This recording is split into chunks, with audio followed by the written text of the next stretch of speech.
এটা সবুজ আছে, এগুলি ফেব্রুয়ারিতে হারভেস্ট হয়। তো জানুয়ারি থেকে ফেব্রুয়ারি এখন কিছু কিছু পাকতেছে। এটা আমরা পাকতেছি। এটা ওয়েট বেশ ভালো আছে, 200 গ্রামের উপরে হবে। আমি গতবার যেটা ইয়ে করছিলাম সেটা 350 গ্রাম ছিল, এটা 250 গ্রামের মতো হবে। এটা হচ্ছে লেট একটা ভ্যারাইটি কমলা, খুব রসালো, মোটামুটি মিষ্টি, টক মিষ্টি। কিন্তু এটার মধ্যে কমলা ফ্লেভার, সাইট্রাসের যে ফ্লেভারটা, খুব সুন্দরভাবে ফ্লেভারটা পাওয়া যায়। কিন্তু এটা হচ্ছে লেট ভ্যারাইটি। আমাদের কোন ছাদে আজকে বেড়াতে আসছেন আমাদের এলাকার ভাই মেহমান, আগে কিছু চারা নিয়েছিলেন, আজকে দেখার জন্য নিয়ে আসছে। তো আমরা এটা দেখব। এটা আসলে একটু আলতোভাবে ছেলা যায় না, খুব সহজে ছেলে না, ছেলানো যায় কিন্তু একটু হার্ড। আমরা এটা এইভাবেই কেটে দিই। রস, প্রচুর রস। আজকে জানুয়ারির 28 তারিখ, 28 তারিখে প্রচুর রস এই পড়ে যাচ্ছে রস। এই হচ্ছে দেখেন ভিতরে কালারটা একেবারে কমলা কালার, খুব চমৎকার। ফরক করব। এটা আমরা 12 পর্যন্ত মিষ্টতা পেয়েছি। এক সপ্তাহ আগে কেটেছিলাম, 12 পর্যন্ত মিষ্টতা আসছে।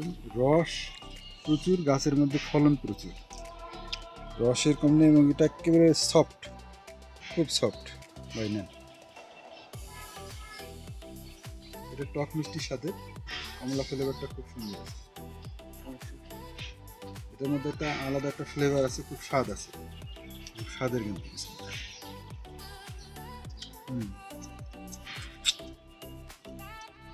খুবই চমৎকার,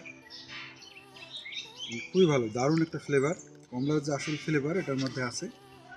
মিষ্টতাও যেমন হালকা টক থাকার কারণে মিষ্টতা আরও চমৎকার লাগে, স্বাদটা আরও চমৎকার লাগে, সুন্দর লাগে। ভিতরে পাল্পগুলো গলে যায়।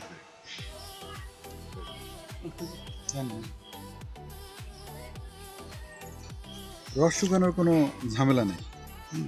এটাতে 12 মিষ্টতা এরকমই আসবে। গতবার 12 পেয়েছিলাম, মানে গত সপ্তাহে, এটাও ওরকম মনে হচ্ছে মিষ্টতা 12ই হবে।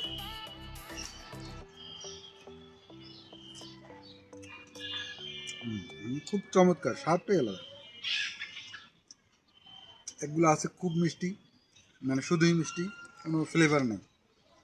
এটাতে হালকা টকের সাথে সুন্দর মিষ্টি, মানে একটা খুব দারুণ একটা ফ্লেভার। সব খাইতে মন চেয়েছিল। মিষ্টিটা একেবারে, বীজও কিন্তু খুব কম।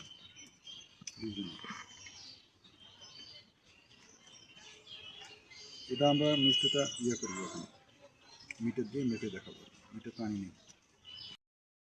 আলহামদুলিল্লাহ, এটা আসলে ক্লেমেন্টিন কি নামে সংগ্রহ করছেন এটা জানা নাই, তবে একজন ভাই আমার বলেছিলেন যে এটা ক্লেমেন্টিন হবে, ক্লেমেন্টিন দেবে। কিন্তু ক্লেমেন্টিনের রেজাল্ট সারা বাংলাদেশে সব জায়গায় খারাপ পেয়েছি। তো সেই দৃষ্টিকোণ থেকে এটাকে আর ক্লেমেন্টিন আমার কাছে মনে হচ্ছে না। এর মাথা দেখে আমার কাছে ট্যানজেলো টাইপের কিছু একটা মনে হয়। হ্যাঁ, ট্যানজেলো টাইপের। এটা আসলে ওই পুরোপুরি ছুলেও খাওয়া যায় না, মানে একবারে শক্ত, ছোলা যায় কিন্তু একটু টাইট, সাধারণ কমলার মতো একবারে নর্মালি ছিলে আসে না। কিন্তু প্রচুর রসালো, চামড়া খুব পাতলা, এবং এই জন্য মালটার মতো কেটে খেলেই ভালো, এবং খুবই টেস্টি একটা জাত। কিন্তু এটা লেট ভ্যারাইটি। এখন আমার কাছে এটা ক্লেমেন্টিন মনে হয় না, বাকি আল্লাহ পাকের ইচ্ছা, আপনারা সবাই জানেন।